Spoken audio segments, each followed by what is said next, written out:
प्रश्न पूछा है, आत्मबोध एनलाइटेंड व्यक्ति की पहचान क्या होती है? ज्ञानी व्यक्ति का लक्षण क्या है? क्या होते हैं उसके भीतर साइंस, संकेत, लक्षण? श्रीमद् भगवत गीता के 13वें अध्याय के 8वें श्लोक में 8, 9, 10, 11 और 12 इन 5 श्लोकों में ज्ञानी यानी कि जिसको ज्ञान हो चुका है, उसके लक्षण क्या हैं? वो क्या खाता है, कैसे आचरण करता है, क्या बोलता है, कैसा उसका स्वभाव होता है, देखने में कैसा लगता है, लक्षण क्या है? तो भगवान कृष्ण ने गीता के 13वें अध्याय में 8, 9, 10, 11, 12 ये श्लोक बोले हैं।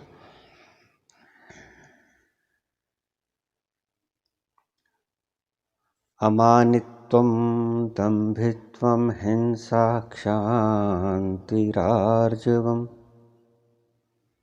आचार्योपासनं शौचं स्थैर्यम् आत्मनिग्रह। अमानित्वं दम्भित्वं हिंसा क्षान्तिरार्जवम् आचार्योपासनं शौचं स्थैर्यम् आत्मनिग्रह। इन्द्रियार्थेषु वैराग्यमनम् अहङ्कार एव च जन्म मृत्यु जरा व्याधि दुख दोषानुदर्शनम्।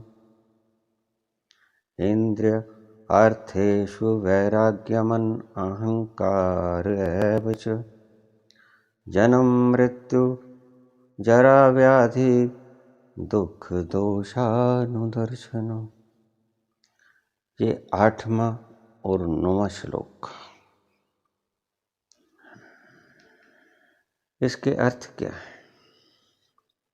20 लक्षण बताए हैं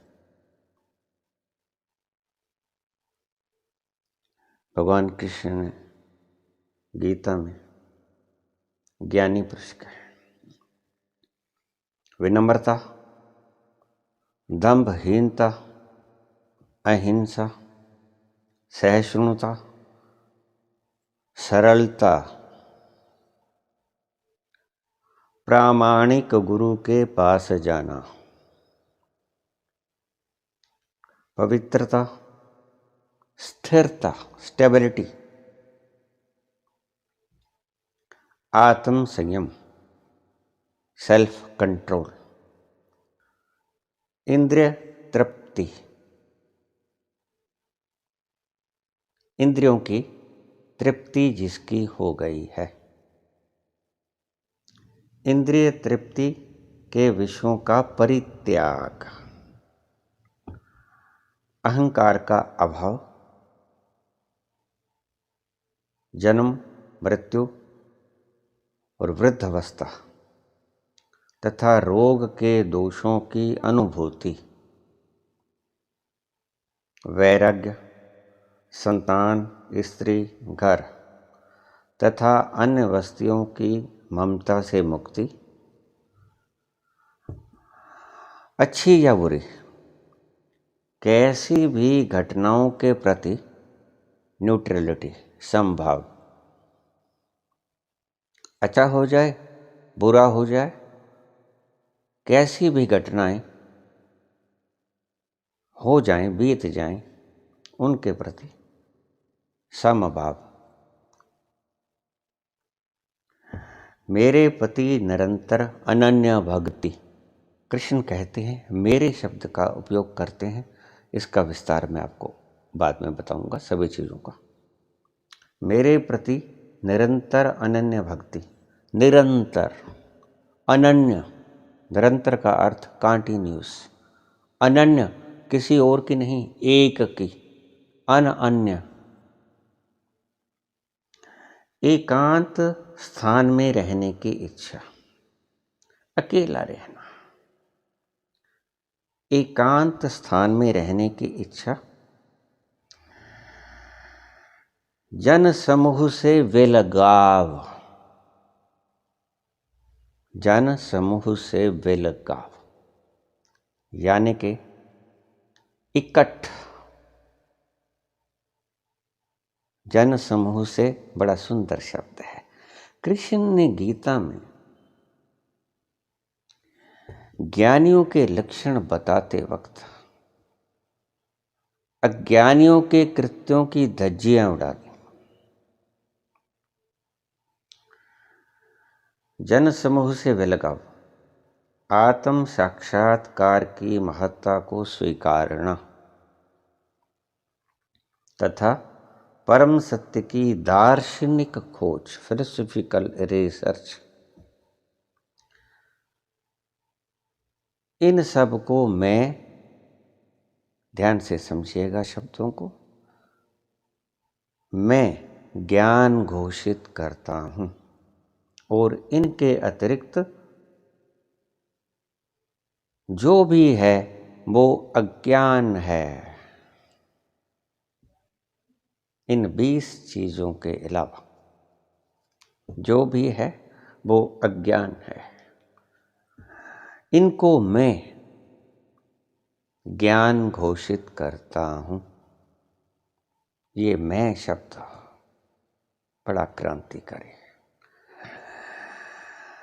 2 तरह के मैं होते हैं, झूठा मैं और सच्चा मैं। इन सब की व्याख्या मैं बारी बारी से एक एक शब्द की व्याख्या करूंगा। अमानित्वम, दंभित्वम, हिंसा, क्षांतिरार्जवम, आचार्योपासनम, शौचम, स्थैर्यम, आत्म विनिग्रह। सबसे पहले पहला शब्द उठाएं, अमानित्वम। अमानित्वम, मान से रहित हो जाना। मान से रहित हो जाने का अर्थ क्या है? पहली बात जो समझने के योग्य है वो है कि ये लक्षण हैं। लक्षण का अर्थ ये प्रकट होते हैं, साधने नहीं पड़ते। ये लक्षण हैं, these are the science of enlightenment. ये लक्षण हैं जो खुद से प्रकट होते हैं। ये आचरण योग्य कमेंडमेंट्स नहीं हैं, आपको आदेश नहीं दिए गए हैं कि ऐसा करो। अब हम आगे चलेंगे। अमानित्वम, तुम ऐसा प्रकट भी कर सकते हो कि मैं मान से रहित हूं।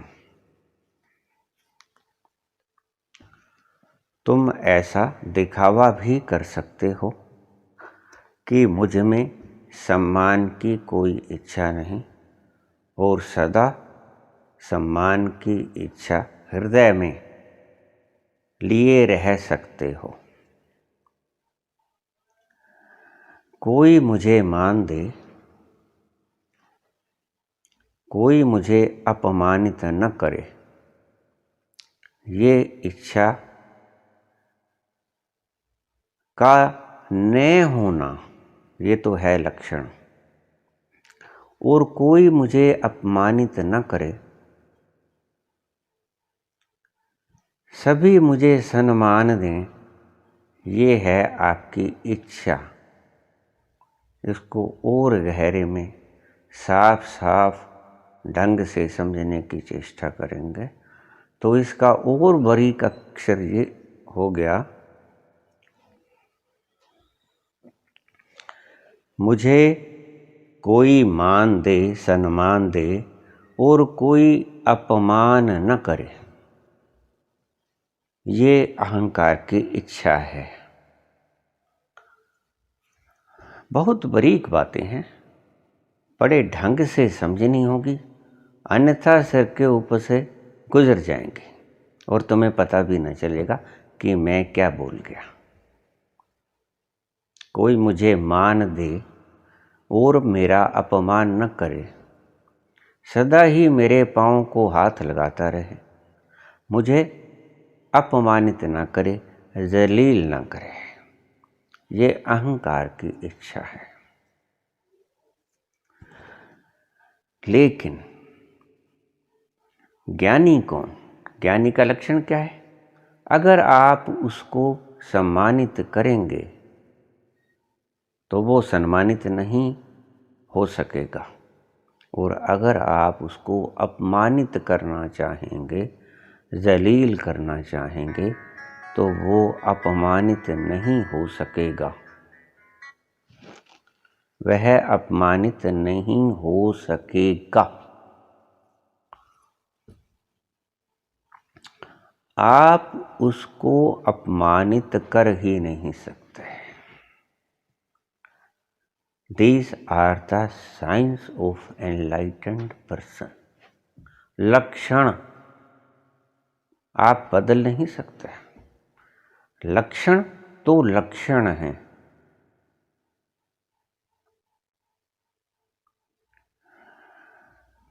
एक तो आपकी इच्छा कि मुझे कोई अपमानित न करे, एक आप किसी को अपमानित कर ही ना सको। ये दोनों बातों का भेद आप अच्छी तरह से समझ लो।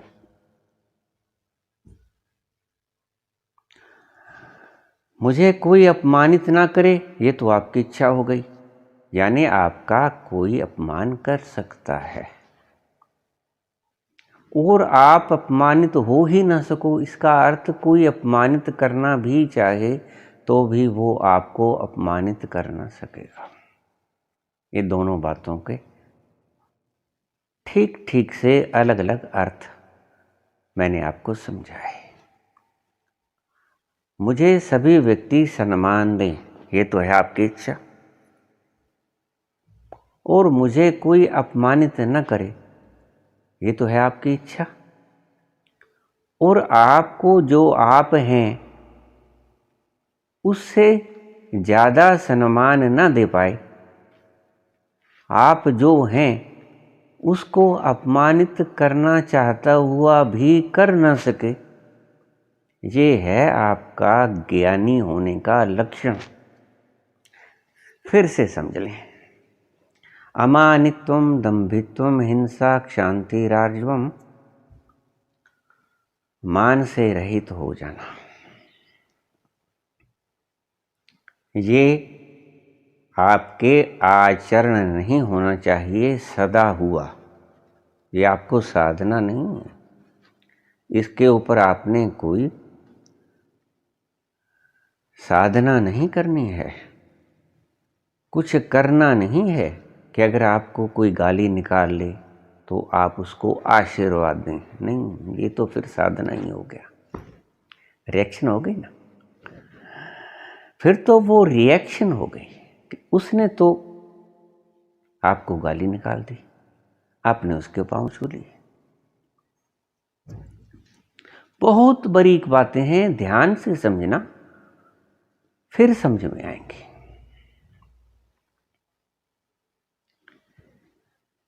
अमानित्वम दंभित्वम हिंसा, अमानित्वम, जिसका अपमान कोई कर ही नहीं सकता, जिसका मान सदा हुआ मान नहीं है, ईश्वर प्रदत्त मान है, ज्ञानी होने का पश्चात का मान है। ये मान वो है जो एनलाइटेंड होने के बाद स्वयं से प्रकट हुआ है। जैसे बर्फ का स्वभाव है ठंडक, सूर्य का स्वभाव है गर्मी। ये उसे प्रकट थोड़ा करनी पड़ती है, ये उसे साधनी थोड़ा पड़ती। बर्फ को ठंडक साधनी नहीं पड़ती, सूर्य को गर्मी साधनी नहीं पड़ती। सूर्य गर्म है, बर्फ ठंडी है। ये हो गए लक्षण। इसलिए मान अपमान को साधने या उससे उलट प्रतिक्रिया करने की चेष्टा में रत मत हो जाना, ये आपकी मूर्खता होगी। बहुत से व्यक्ति आज ऐसी साधनाएं कर रहे हैं कि अगर आपको कोई एक चांटा मार दे, दूसरी गाल आगे कर दूं, ये रिएक्शन हो गया। बहुत बारीक मामलों में ये रिएक्शन हो गया। किसी ने एक चांटा मारा तो आप दूसरा खाने को तैयार हो ना, तभी तो आपने दूसरी गाल आगे की। आप उसको आमंत्रित कर रहे हैं कि दूसरा मारो, अपने रिएक्शन करते हैं। बहुत गहन अर्थों में अगर किसी ने आपको चांटा मारा है एक गाल पर, आपने दूसरी आगे कर दी, तो आपने रिएक्शन कर दिया। आपने उस व्यक्ति को आमंत्रित कर दिया कि दूसरी गाल पे भी मारो।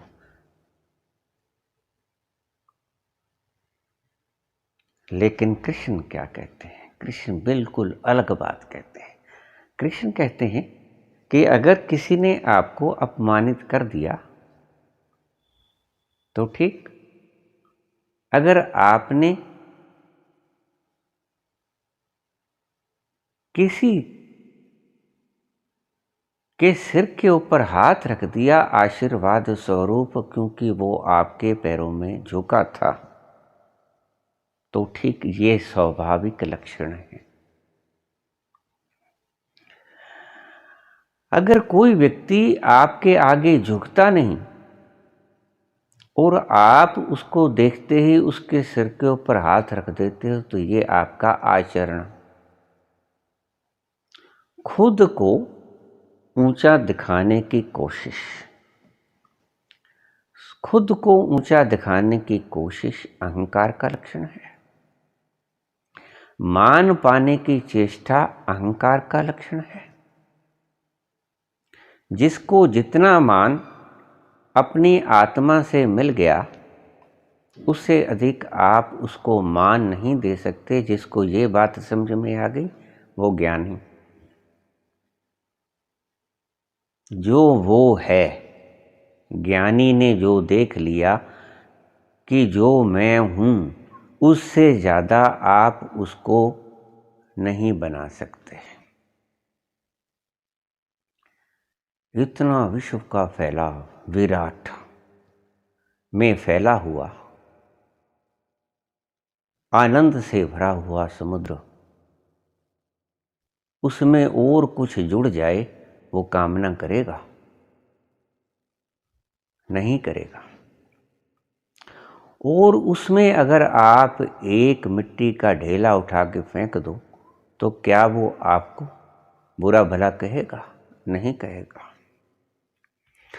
जिसको आप उसके सम्मान से अधिक सम्मानित कर ही नहीं सकते और जिसको आप चाहते हुए भी अपमानित नहीं कर सकते, यह है ज्ञानी का लक्षण। मेरी दृष्टि में आप ये परिभाषा को समझ गए होंगे। जो सम्मानित हो ही नहीं सकता आपसे, आप उसकी महिमा का कथन कथ ही नहीं सकते। आप उसको अपमानित कर ही नहीं सकते चाहते हुए भी। यह ज्ञानी का लक्षण है, अमानित्वम। यह ज्ञानी का लक्षण है। ज्ञानी के लक्षण करते के है, ये प्रकट होता है उस व्यक्ति में जिसको समाधि मिल गई है, जिसका समाधान हो गया है, जिसको संबोधि प्राप्त हो गई है, जिसको आत्मबोध हो गया है, उसके भीतर से ये लक्षण प्रस्फुटित होते हैं। साधने नहीं पड़ते। मैं पहले से भी कह रहा हूँ, कहीं इन लक्षणों को साधने की चेष्टा मत कर देना, दूसरों को बेवकूफ़ बनाने की चेष्टा मत कर देना। ये समाधि के बाद की प्रकट हुई अवस्थाएं स्वयमेव प्रकट हुए लक्षण हैं। पहला अमानित्वम, दंभित्वम। सो ऐसी इच्छा कभी भी मत करेगा ज्ञानी, वो आपसे सम्मान पाने की इच्छा कभी नहीं रखेगा। जो आपसे सम्मान पाने की इच्छा रखता है वो ज्ञानी नहीं है। जिसका आप अपमान कर ही नहीं सकते वो ज्ञानी है। लेकिन आप तो सम्मान पाने की सदा ही इच्छा किए रहते हो।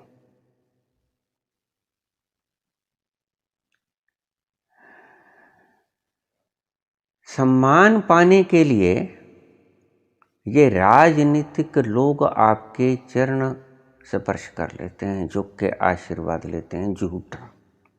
एक बार किसी तरह आपके हाथ काट लें, फिर दिखाएंगे मजा तुम्हें 5 साल। झुक जाते हैं, बड़े विनम्र होने की चेष्टा करते हैं। अमानित्वम दंभित्वम। ये अमानित्वम नहीं है जो कृष्ण बोलते हैं। ये झूठा मान दे रहे हैं आपको, खुद पाने की इच्छा में। एक बार आपको सम्मानित करेंगे, फिर 5 साल आपसे बदला लेंगे वो जो पाँव के हाथ लगाया था। वो जो पाँव के हाथ लगाया था, हाथ जोड़े थे, 5 साल तक उसका बदला चलेगा। ज्ञानी को आप उसकी परम प्रज्ञा में, उसकी परम स्थिति में, जो उसने स्वयं को देख लिया कि वो है कौन, उससे ज़्यादा सम्मान आप दे नहीं सकते। इसीलिए वो सम्मान पाने की इच्छा नहीं रखता। जब आपका पेट भर जाता है तो क्या आप और भोजन की इच्छा रखते हो? जब आपका पेट ठूस ठूस के भर लिया जाता है, गल तक आ जाता है खाना, और गुंजाइश ही नहीं रहती खाने के लिए, तो आप खाने की इच्छा रखोगे? नहीं रखोगे, क्योंकि आपको परिपूर्ण रूप से भोजन मिल चुका है। ऐसा हो जाता है ज्ञानी। ज्ञानी को स्वयं में इतना मान दिखाई पड़ जाता है कि उसके सिवा कुछ है ही नहीं। और सम्मान की इच्छा वो इसीलिए नहीं किया करता क्योंकि सभी कुछ वह तो है, उसके अतिरिक्त एक जर्रा भी नहीं है, और उसमें कुछ बढ़ाया नहीं जा सकता, उसमें बढ़ाया नहीं जा सकता। इसलिए वो और बढ़ने की इच्छा रखेगा क्यों? इसी कारण से, क्योंकि उसमें एक कण भी जोड़ा नहीं जा सकता मान का। वो इतना भर गया है पेट उसका कि वो और मान पाने की इच्छा नहीं रखेगा। अपमान नहीं कर सकोगे। दूसरी बात, अमानित्वम, अपमान नहीं कर सकोगे, क्योंकि आप उसमें कुछ बढ़ा भी नहीं सकते हो और वो भली भांति जानता है कि आप उसमें से कुछ घटा भी नहीं सकते हो।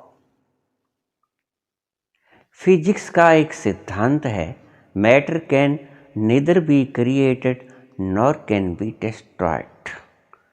पदार्थ ना तो उत्पन्न किया जा सकता है ना विनष्ट किया जा सकता है। ऐसा है आत्मा, उसमें तुम कुछ जोड़ भी नहीं सकते, उसमें तुम कुछ घटा भी नहीं सकते। बस मान और अपमान की, सम्मान और अपमान की ये परिभाषा आप ठीक से समझ लेना। भौतिकी की ये परिभाषा बिल्कुल उसके अनुरूप ढलती है। Matter can neither be created nor can be destroyed. ज्ञानी को तुम मान नहीं दे सकते जितना मान उसके पास है, और उसका अपमान भी नहीं कर सकते। वो इतना सम्मानित है कि उसका अपमान किया ही नहीं जा सकता। Neither be created nor can be destroyed.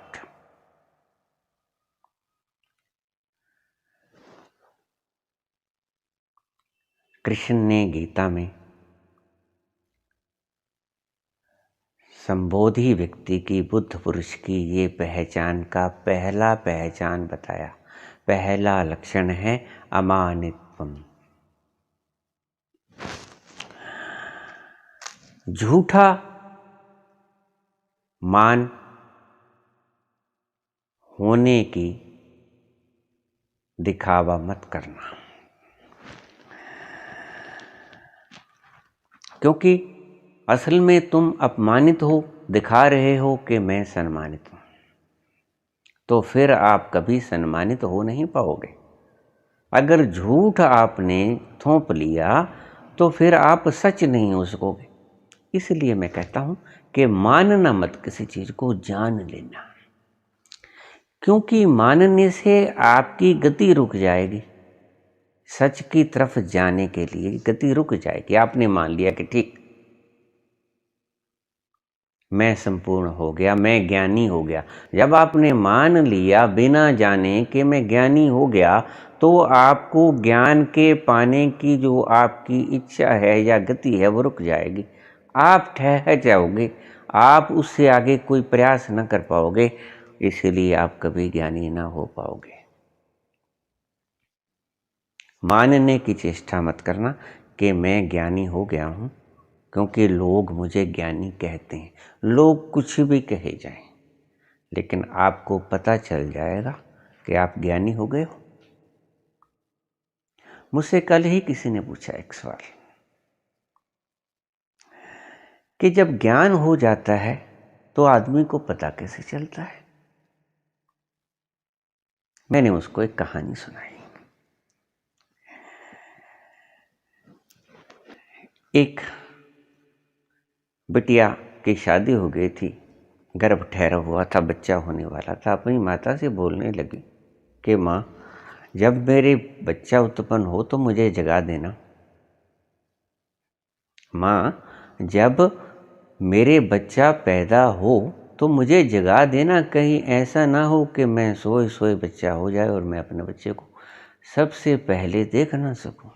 मुझे जगा देना। तो माँ कहने लगी, इतना कह के सो गई क्या? बेटा कोई बात नहीं, तुम सो जाओ, तुम्हें जगाना नहीं पड़ेगा, तुम तो सारे मोहल्ले को जगा दोगी। पूछते हो ज्ञानी का लक्षण क्या है, मुझे कैसे पता चलेगा मैं ज्ञानी हो गया? बस इस कहानी से सारी बात समझ में आ जाएगी। तुम्हें क्या पता लगेगा? सारे मोहल्ले को पता लग जाएगा, सारे विश्व को पता लग जाएगा। जैसे ही तुम संबोधि को प्राप्त हुए, दुनिया नाचेगी कि शुक्र है एक व्यक्ति बंधन मुक्त हुआ। सारा ब्रह्मांड नाचेगा खुशी में। कम खुशी की बात है ये, महत खुशी की बात है। प्रज्ञावान हो जाना, उस स्थिति में अवस्थित हो जाना, ज्ञानी हो जाना, संबोधि को प्राप्त हो जाना, एनलाइटेंड हो जाना। छोटी घटना मानते हो इसे, बहुत बड़ी घटना है। तुम कहते हो कि मुझे पता कैसे चलेगा कि मैं ज्ञानी हो गया, मुझको दर्शन हो गए, मैं संबोधि को प्राप्त हो गया। बच्चों जैसी बातें करते हो। मत पूछो मुझे, मैं बताऊंगा भी नहीं। क्यों? क्योंकि मुझे पता है कि तुम खुद ही बता दोगे। तुम्हें ही नहीं, समस्त समष्टि को पता चल जाएगा कि तुम ज्ञानी हो गए हो।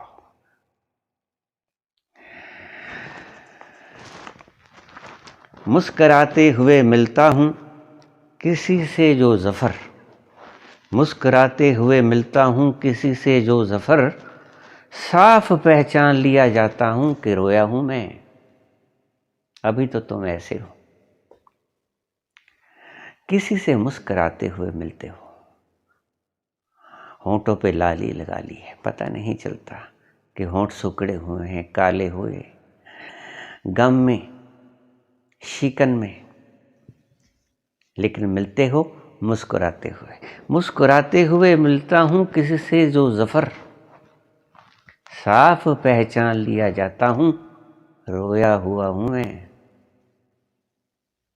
लेकिन फिर भी पहचान लिए जाते हो कि तुम रो के आए हो। साफ पहचान लिया जाता हूं रोया हुआ हूं मैं।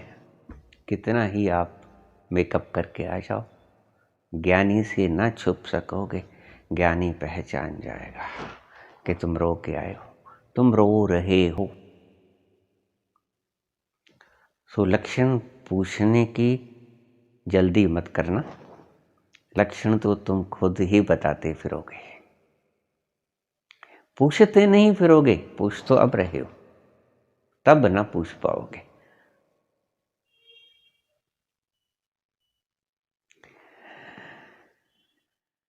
अमानित्वम का ये अर्थ मैंने आपको समझाया। दम्भित्वम, दम्भ रहित होता है, उसमें अभिमान की तनिक भी मात्रा नहीं शेष बचती। दो शब्द बोलूंगा आपसे, अहंकार और अभिमान। अहंकार झूठा है, लेकिन अभिमान झूठा नहीं है। कैसे? मैं ईश्वर हूं, अहम ब्रह्मस्मि, ये अभिमान है। फर्ज करो आप कोई ऑफिसर नहीं हो और आप कहते हो कि मैं फलां ऑफिसर हूं, मैं एक जज हूं, आप कह देते हो, और आप जज हो भी, आप जज हो भी और कहते भी हो कि मैं जज हूं, तो ये अहंकार नहीं है, ये अभिमान है। आप अपनी स्थिति को वास्तविकता में दर्शा रहे हो, ये है अभिमान। एक है अहंकार, जज तो हो नहीं, हो तो चपड़ासी भी नहीं, कहते हो कि मैं जज हूं, ये है अहंकार। जो आप हो नहीं उसे आप कहते हो कि ये मैं हूं, वो है अहंकार। ये दो शब्द मैंने आपको बताए, ये ध्यान में रखना। अहंकार वो होता है जो आप होते नहीं, आप वो प्रकट करते हो, वो है अहंकार। अभिमान है जो आप होते हो, उसे आप प्रकट करते हो। इसीलिए जगह जगह पे भगवान कृष्ण ने मैं शब्द का इस्तेमाल किया है। वो मैं शब्द उनके अस्तित्व को दर्शाता है, ना कि अहंकार को। अहम त्वाम सर्व पापेभ्यो मोक्षयिष्यामि मा शुच, मैं तुम्हें सभी पापों से, मैं तुम्हें सभी पापों से मुक्त कर दूंगा। ये मैं शब्द अहंकार नहीं है, ये मैं शब्द उस स्थिति पे जाकर देखा हुआ सच है। अहम ब्रह्मस्मि, मैं ब्रह्म हूं, अहंकार नहीं, अभिमान है, आत्मज्ञान है, सत्य है, झूठ नहीं है। तनिक भी असत्य नहीं है। तीसरा भी शब्द है, तीसरा शब्द है दंभ। दंभ, दंभ का अर्थ भी करीब करीब अहंकार से मिलता जुलता ही है।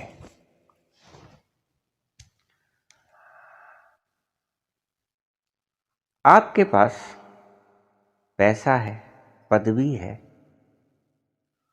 और भी शरीर के लिए जिन चीज़ों की आवश्यकता होती है वो सामग्री है। शरीर के उपभोग के लिए जिन सामग्रियों की ज़रूरत है वो सभी आपके पास है। घर है, आने जाने के लिए साधन हैं, सभी प्रकार की खाद्य सामग्री है, ज्वेलरी है, सुख साधन की सारी सामग्री है। लेकिन आप उनको अपना माने हुए हो, जबकि वो आपका नहीं है। क्यों? क्योंकि वो चिरकालिक नहीं है, वो सदा के लिए आपका नहीं है। आपका तो है अभी, लेकिन सदा के लिए आपका नहीं है। इस बात को आप ठीक से समझ लेना। आपके पास जो सामग्री है वो है, आप उसके मालिक हैं, लेकिन अभी न जाने कौन सा पल मौत की अमानत हो, पता नहीं, अगले ही क्षण हो जाए वो जो सदा ही होता है, तो फिर आपका नहीं रहेगा वो जो आपका अब है। वो है तो आपका, लेकिन आपका होता हुआ भी आपका नहीं है। नहीं है का अर्थ आपका नहीं रहेगा, सदा के लिए आपका नहीं है तो आपका है, अभी आपका है, अभी आप उसको प्रयोग कर सकते हैं, लेकिन सदा आपका नहीं है। इसे दंभ कहते हैं। जो आपका तो है, आपने माना नहीं है कि ये मेरा है, नहीं, सच में आपका है, ये शरीर आपका है अभी। ऐसा नहीं है कि शरीर आपका नहीं है, आपका है, आप शरीर नहीं हो, ये है अहंकार। आप शरीर हो, ये है अहंकार। आपका शरीर है, ये है दंभ। फिर समझ लेना, थोड़ी सी गहरी बात है। आप शरीर नहीं हो, आप मन नहीं हो। अगर आप कहते हो कि मैं शरीर हूं, मैं मन हूं, मैं इंद्रियां हूं, तो ये है आपका अहंकार। आप हो नहीं, मानते हो बिना जाने। कभी साधना करके जानने की चेष्टा नहीं की, और चेष्टा की तो अभी परिणाम आपके सामने नहीं आया। आपने जाना नहीं है कि आप कौन हैं, लेकिन माने हुए हो कि मैं शरीर हूं, इंद्रियां हूं, मन हूं। आप मानते हो कि ये शरीर मेरा है, ये ठीक है, लेकिन अब फिर इसके अंदर भी दो बातें आ गई। ये शरीर मेरा है, तुम यहाँ पर दंभ को अहंकार के साथ जोड़ लेते हो। ये शरीर मेरा है और सदा मेरा रहेगा, बस यही गलती खा जाते हो। दूसरा पैराग्राफ गलत है। ये शरीर आपका है, ये धन आपका है, ये सुख साधन के जो भी आपके पास हैं सामग्रियाँ, ये आपकी हैं, निश्चित ही आपकी हैं, लेकिन अभी अगले पल का कोई पता नहीं। आगाह अपनी मौत से कोई बशर नहीं, अपनी मौत से कोई अनजान नहीं है। आगाह अपनी मौत से कोई बशर नहीं, सामान 100 वर्ष का पल की खबर नहीं। ये ऐसा है, आपके पास है, 100 वर्ष का है, आप समझे बैठे हो कि शरीर मेरा है, 100 साल तक मेरा है, लेकिन पल की खबर नहीं, लुढ़क जाते हो। अगले ही क्षण लुढ़क जाओ तो फिर आपका कहाँ रह गया? फिर तो शरीर शरीर का भी ना रहा, फिर तो इसको भी उठा के चिता में अग्नि भेंट करना पड़ता है, कब्र में दफन कर दिया जाता है। यह दंभ जो आपका है तभी तक, जब तक है तभी तक है, सदा के लिए नहीं है। ये सदा के लिए आपकी संपत्ति नहीं है, संपत्ति तो है, लेकिन अभी कुछ देर अल्पकालिक संपत्ति है आपकी। ये दंभ है। अमानित्वम दंभित्वम हिंसा अहिंसा। अहिंसा शब्द बहुत गहरा है, अहिंसा शब्द बहुत दूर तक चला जाएगा, इसकी व्याख्या करनी थोड़ा वक्त लगेगा इसमें। तो दंभित्वम को आपने समझ लिया होगा मेरी दृष्टि में। दंभ वो है जो आपके पास है तो, और अभी आप मालिक भी हैं, लेकिन अभी हैं, आपने क्या समझ रखा है कि सदा के लिए मैं रहूँगा। जैसे अभी आपको पीएम की कुर्सी मिल जाए तो पीएम तो आप हैं, अभी हैं, ये तो है सत्य। लेकिन आप ये कहें कि मैं सदा के लिए ही रहूँगा, ये है दंभ। क्योंकि अगर लोग आपको सदा के लिए बनाते भी रहें तो मृत्यु तो आपसे वो छीन लेगी ना। मृत्यु तो अल्टीमेट ट्रूथ है, डेथ इज अल्टीमेट ट्रूथ। वो तो आपसे, आपका ओधा ही नहीं, आपका शरीर, आपका मन, आपकी इंद्रियां, आपका सर्वस्व जो आपने जोड़ लिया, सभी बैंक बैलेंस, जमीन जायदाद, सभी जो लकीरें आपने उतार दी पृथ्वी के ऊपर के ये मेरी, सभी कुछ छीन लेगा मृत्यु। ये दंभ है।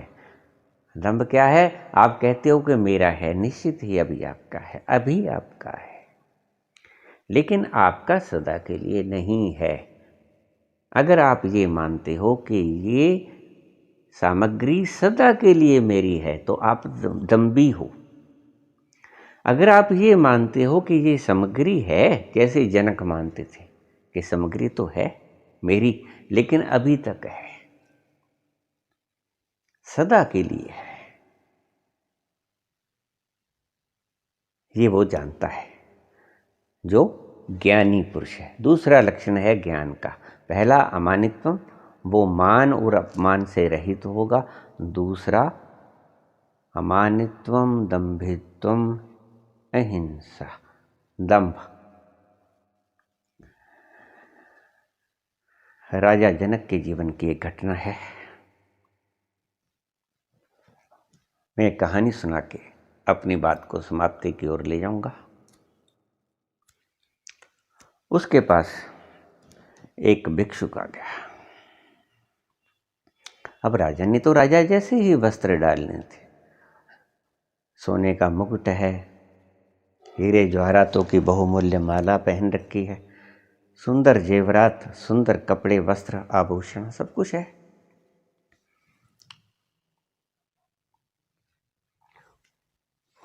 राजा है, राज्य करता है,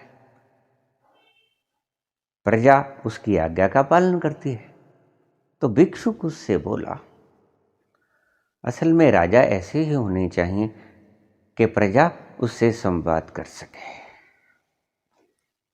राजा सदा ही ऐसा होना चाहिए कि प्रजा उससे संवाद कर सके। राम ने तो इससे भी आगे जाने की चेष्टा की। राम तो कोई मेरे से संवाद आकर करे ये भी नहीं चाहते थे। राम खुद जाके संवाद किया करते थे प्रजा से, प्रजा के बीच में जाके।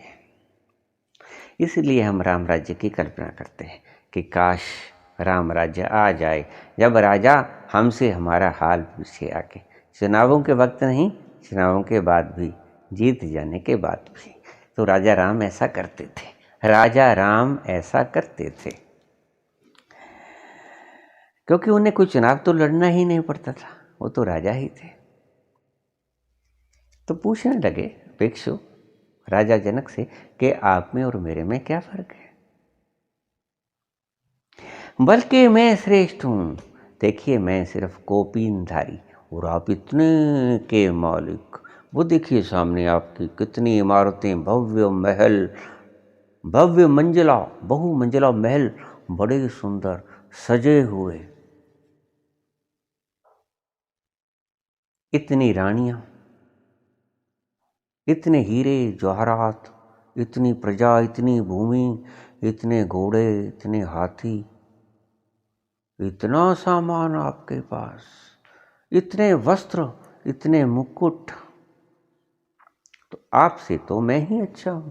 आप में और मेरे में फर्क क्या है, बल्कि मैं श्रेष्ठ हूं आपसे। जनक चुप रह गए, कुछ न बोले, कोई प्रतिक्रिया नहीं थी। भिक्षुक से बोले, प्रभु बैठ जाओ, कुछ खा पी लो, थके मांदे आए हुए। बैठ गए, उसकी अच्छी सेवा शुश्रूषा की। स्नान वगैरह किया उन्होंने, अपनी कोपीन बदली, महल के भीतर थे। खाना पीना करके रात्रि को विश्राम उसने किया उसके महल के कमरे में। उस सुबह उठे तो जनक कहने लगे कि चलो थोड़ा घूम फिर आए, सैर कर लें थोड़ी सी। साथ चल पड़े भिक्षुक। दूर चले गए, चले गए, चले गए, बातें करते रहे, दूर निकल गए। अचानक भिक्षुक की नजर पड़ी कि उसकी जो मंजिलें थीं, इमारतें थीं, उनको आग लग गई है और ऊंची ऊंची लपटें निकल रही हैं उनकी भव्य इमारतों में से। ऊंची ऊंची आग की लपटें निकल रही हैं, विनाशकारी लपटें। और वो तो बड़ा परेशान हुआ। उसने कहा, राजा देखिए आपके महल जल रहे हैं, कितनी ऊंची ऊंची लाटें मैं देख रहा हूं। पीछे मुड़ के देखिए। तो चलते रहे जनक आराम से, उसी गति से, जरा भी जैसे सुना ही ना हो। तो भिक्षुक ने हिलाया जाके जनक को, राजा आपको नहीं सुना क्या? देखिए आपके महल जल रहे हैं, कितनी ऊंची लपटें निकल रही हैं। चलिए जल्दी से आदेश दीजिए अपने कर्मचारियों को, ये आग बुझा देंगे। तो जनक ने कहा कि चले आओ भिक्षुक मेरे साथ, कोई बात नहीं, जिसने जलना है उसने जलना ही है, काहे फिक्र किए हो, चलो। भिक्षुक ने कहा, कमाल की बात है, सब कुछ जल के खाक हो जाएगा, तुम्हें सुनी नहीं मेरी बात? मुझे ऐसा लगता है कि तुम पागल हो गए हो, ये सदमा लग गया है तुम्हें महलों के जलने का। सब कुछ राख हो जाएगा, हीरे जवाहरात, तुम्हारी रानियां, तुम्हारे पशु, तुम्हारे घोड़े, हाथी, सब जल जाएंगे, राख हो जाएंगे, सभी महल ध्वस्त हो जाएंगे, अग्नि की भेंट चढ़ जाएंगे। चलो राजा वापस चलो। राजा मस्ती की चाल से चलता रहा, लेकिन भिक्षुक भागा। कहता, मैं तो जाता हूं, आप जाओ ना जाओ। तो जनक बोले, ने दौड़ के पकड़ लिया उसे, कहाँ जाते हो? कहता, आप तो मत जाओ, लेकिन मैं तो जाऊंगा। क्यों जाओगे? कहता, मेरी लंगोटी पड़ी है वहां, और दो ही लंगोटियां मेरे पास, एक तो मैंने बांध रखी है, दूसरी मेरी वहां पर मैंने धो के सुखा दी थी, सूख रही है। दो ही लंगोटियां हैं मेरे पास, एक पहन रखी है मेरी लंगोटी। तुम्हारा महल जले न जले, मेरी लंगोटी बचनी चाहिए। दो ही हैं, एक पहन रखी है, दूसरी जल गई तो क्या करूंगा? तो जनक ने उसका हाथ जोर से पकड़ लिया। कहता, भिक्षुक आप पूछ रहे थे कल कि आप में और मुझ में क्या फ़र्क है, बस यही फ़र्क है। मेरा सब कुछ जल गया, राजपाट, महल मंजिल, घोड़े, हाथी, हीरे जवाहरात, रानियां, प्रजा सब जल गई। मेरे मन के भीतर तनिक भी विषाद न आया, और आपकी कौपीन लंगोटी जल गई, अभी जली भी ना होगी। आप भाग रहे हो, हिल गए, कपने लगे, ठर्राने लगे मेरी लंगोटी। बस पूछ रहे थे ना कि आप में और मुझ में क्या फ़र्क है। बस इतना ही फ़र्क है, मेरा सब कुछ जल जाए तो कोई फ़र्क न पड़ेगा, आपकी लंगोटी बचनी चाहिए। इतना ही फ़र्क है तुम्हारे और मेरे बीच में। मेरा सब कुछ जल जाए तो मुझे कोई फ़र्क न पड़ेगा, आपकी लंगोटी जल जाए तो आपका सब कुछ जल गया। मेरा सब कुछ जल जाए तो कुछ भी ना जलेगा, आपका लंगोटी जल जाए तो आपका सब कुछ जल जाएगा। यही तुम्हारे और मेरे बीच में फ़र्क है। भिक्षुक की आंखें खुली, उसने जनक के पांव पकड़ लिए। यही फ़र्क होता है ज्ञानी और अज्ञानी। ज्ञानी बातें करता है सत्य की, अज्ञानी बातें करता है बिल्कुल वैसी ही, लेकिन खरा नहीं उतरता है। जब थोड़ी सी हवा चलती है तो दिए की लो कपती है। ज्ञानी के दिए की लो नहीं कपती, अज्ञानी के दिए की लो कपती है। क्यों? क्योंकि वो जानता है कि कुछ भी नहीं जलेगा, जिसने जलना है वो ही जलेगा। फानूस बन के हिफाजत जिसकी हवा करे, फानूस बन के हिफाजत जिसकी हवा करे, वो शम्मा क्या बुझे जिसे रोशन खुदा करे। वो शम्मा क्या बुझे जिसे रोशन खुदा करे। जिसे परमात्मा की अवस्था में तल्लीनता मिल गई, जिसको वहाँ अवस्थित होने की जगह मिल गई,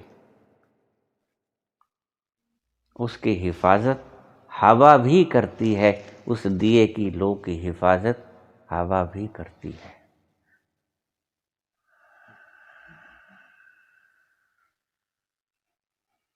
वो कभी नहीं जलती, वो कभी नहीं डगमगाती, वो कभी नहीं थर्राती। जिसको पता चल जाता है कि मैं ऐसा तत्व हूँ जो कभी नहीं जलता, वो कभी नहीं थर्राता। बस यही लक्षण है बुद्ध पुरुष का। ये लक्षण है, ये आरोपित नहीं करने हैं तुमने, साधने नहीं हैं तुमने, सत जाएंगे। साधने की चेष्टा मत करना, स्वतः से ही उभर जाएंगे। स्वतः से ही। जब सूरज उगता है तो प्रकाश को दिखाना पड़ता है क्या? प्रकाश लक्षण की तरह दिख जाया करता है। बस सूरज उगना चाहिए। तुम फिक्र करो संबोधि प्राप्त करने की, बुद्ध होने की फिक्र करो, इन लक्षणों की फिक्र न करो। ये तो उजागर हो ही जाएंगे, ये सारे अपने आप ही प्रकट हो जाएंगे, तुम्हें प्रकट न करने पड़ेंगे। साधने की चेष्टा न करो, सद ही जाएंगे। एक साधे सब सधे, सब साधे सब जाए। कौन सा साधे? वो सद जाता है सब कुछ, वो ही। समाधि को साध लो, सब कुछ सद जाएगा। एक को साध लो, वो एक जो सर्वव्यापक है, सब सद जाएगा। और सबको साधो तो एक भी ना सदेगा। सब साधे सब जाए, एक साधे सब सधे, सब साधे सब जाए। सो लक्षण है इनको आप साधने की चेष्टा मत करना, एक को साध लो, सब कुछ साध जाएगा। अलग अलग से सभी कुछ साधने की आवश्यकता नहीं है। धन्यवाद।